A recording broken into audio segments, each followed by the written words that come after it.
Let's go to Parliament, where the Finance Minister's presentation on the economic impact of a possible lockdown on COVID-19 has been postponed.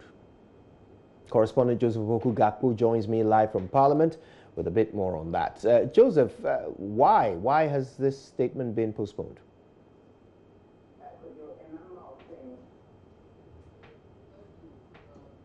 Kojo, a number of things as disclosed by the majority leader, who is also Minister for Parliamentary Affairs, Oseiche Mensah-Bonsu. He told Parliament earlier today that the President, Nana Addo Dankwa Akufo-Addo, will be addressing the nation today. He was asked specifically about what time President Akufo-Addo will be speaking. He said probably around 6 p.m. to 8 p.m. that he usually addresses the nation, but he wasn't exactly certain. And that the President will be addressing the nation on issues having to do with COVID-19. And so anything that the Finance Minister would have said possibly would be a subset of what the President will actually be doing. So he indicated to members of Parliament on the floor earlier today that that statement to MPs was not coming off, and that the House would have to wait for the President to speak to the nation, and that when the President is done, and there is anything in that particular statement that actually requires that the Finance Minister takes action, then the Finance Minister, Kenneth Ofori-Atta, will appear before members of Parliament in order to do that. And he indicates that him having to take that form of action, if it becomes necessary, could possibly be today. Well, not exactly today, but tomorrow, tomorrow being a Saturday, or probably the week that follows. So we wait to see how that will pan out eventually. Now, today, the other big news was the court ruling on the NIA case. Have there been any reactions in Parliament to this ruling that the NIA can continue with their exercise?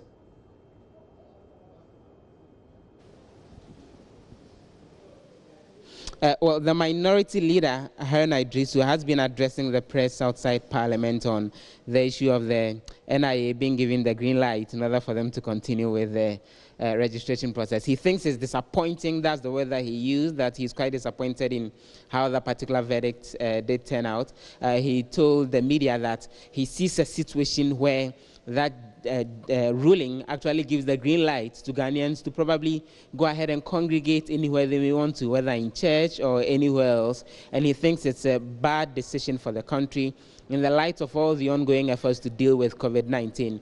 He thinks that this is something that is probably in furtherance of all the ongoing efforts to get the voter's ID card out, and he commented on that and indicated that at the level of the Subsidiary Legislation Committee of Parliament, the steps are ongoing to virtually pull brakes on the processes that would allow for the new registration. You know, a constitutional instrument, an amendment to the constitutional instrument that allows for that process is currently before Parliament. He says that there was a meeting of the Subsidiary Legislation Committee of Parliament yesterday, and at that level, the EC was being asked to withdraw the said amendment that would have allowed for the use of that particular NIA card for the processes of registering for a new voter's ID. So he says even in Parliament, those efforts are ongoing to virtually pull brakes on the process. And so the end game for this particular process, as he sees it, is very political and would allow for the new voters register, which he says they are pulling brakes on in Parliament. But he's not exactly happy, and he's asking the President and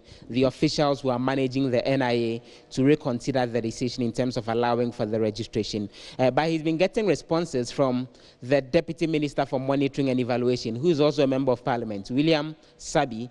He's also been addressing the media right here outside Parliament. And you know, the NIA is one of the agencies under the Ministry of Monitoring and Evaluation. And in fact, he gives the hint that they could possibly go ahead and resume the registration after the court's decision. And he indicates that it just makes sense that they would go ahead and resume, and that the NIA had put in place all the necessary measures to protect those who are coming to the centers. He says at any point in time, no more than 5 people were registering in the Eastern region. They had introduced hand sanitizers. They had ensured that there was adequate spacing. So there wasn't so much of a big deal. And that for him, they are grateful to the court that they've gotten the green light to resume that particular process. Generally, how's Parliament looking? Do we still have reduced numbers as a result of COVID-19?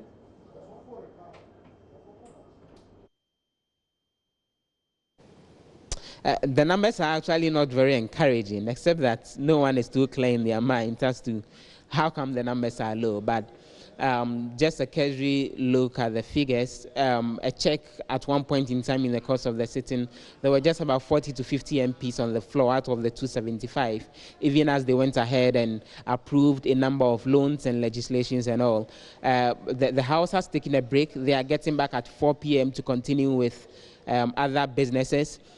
Earlier on the floor, on the matter having to do with the lockdown, there was a push by some minority MPs, particularly Samuel Okudzeto-Ablakwa, who is the minority spokesperson on foreign affairs, asking that, the House is going on a break next week, Saturday. They are sitting tomorrow, Saturday. They'll be back to work on Monday, all through to Saturday, and then they would get a break. When the majority leader outlined the business for next week, it didn't specifically include anything on a conversation having to do with COVID-19.